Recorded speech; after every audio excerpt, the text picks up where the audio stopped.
कार्यस्थल संगठन में महारत हासिल करने पर इस प्रस्तुति में आपका स्वागत है, जिसे पवन सिंह द्वारा प्रस्तुत किया गया है।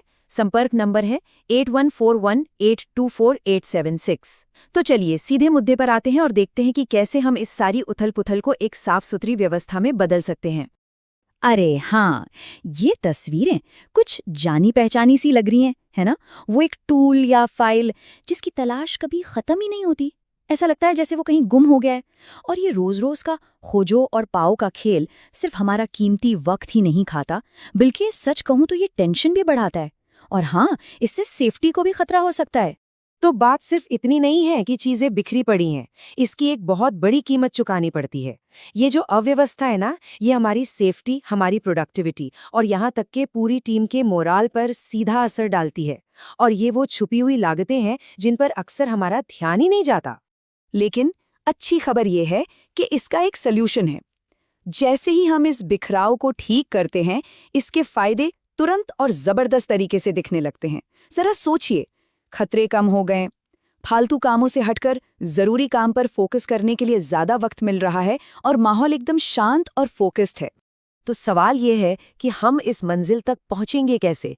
देखिए, ये बस एक बार की साफ सफाई का मामला नहीं है। इसका असली समाधान है एक टेस्टेड, एक स्ट्रक्चर्ड सिस्टम। और इस पूरे सिस्टम की नींव टिकी है दो बहुत ही जरूरी पहले कदमों पर।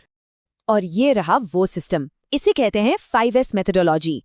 ये एक बहुत ही पावरफुल जापानीज तरीका है एक एफिशिएंट वर्कस्पेस बनाने का। अब इसके 5 स्टेप्स हैं, लेकिन आज हम सिर्फ इसकी नींव मतलब इसके बेस पे फोकस करने वाले हैं। 1S और 2S। सच मानिए, अगर ये 2 पक्के नहीं हुए तो बाकी सब कुछ ढह जाएगा। चलिए, तो फिर पहले स्टेप में गहराई से उतरते हैं। सॉर्टिंग। जापानी भाषा में इसे सेरी कहते हैं और यहीं से असली बदलाव की शुरुआत होती है। इसका सिद्धांत बहुत सीधा है, लेकिन इसका असर बहुत गहरा होता है। अगर किसी चीज की अभी इसी वक्त जरूरत नहीं है, तो उसे वहां से हटा दीजिए। मकसद सिर्फ ये है कि केवल काम की चीजें ही सामने रहें। इससे फौरन जगह भी खाली होगी और सेफ्टी भी बढ़ेगी। अब इसे करने का एक बहुत ही असरदार तरीका है जिसे कहते हैं रेड टैग मेथड। ये एक बिल्कुल साफ 5 स्टेप्स का प्रोसेस है जो हमें अपने वर्कस्पेस को ठीक से जांचने और निर्णायक रूप से सारी फालतू चीजों को हटाने में मदद करता है। और ये देखिए नतीजा, फर्क एकदम साफ नजर आ रहा है।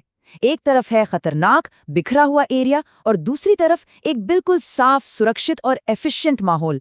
कितना बड़ा बदलाव है ना? तो अब जब हमने सॉर्टिंग यानी छटाई का काम पूरा कर लिया है, तो अब बारी है 2S की। अब हम उस मजबूत नींव पर एक ऐसा सिस्टम खड़ा करेंगे जो हमेशा टिका रहे।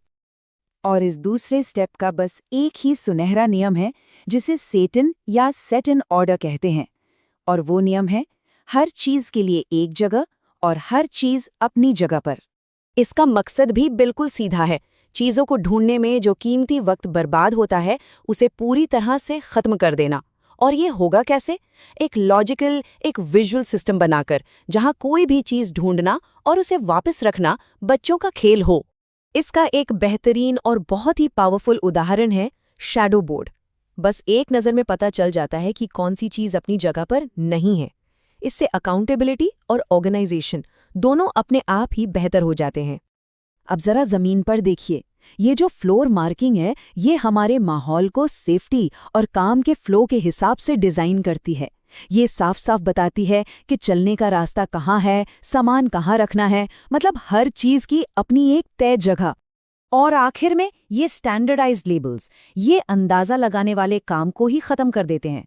कोई भी कुछ भी बहुत तेजी से ढूंढ सकता है। इससे फ्रस्ट्रेशन कम होता है और काम तेजी से होता है। और इस स्टेप का असर जबरदस्त।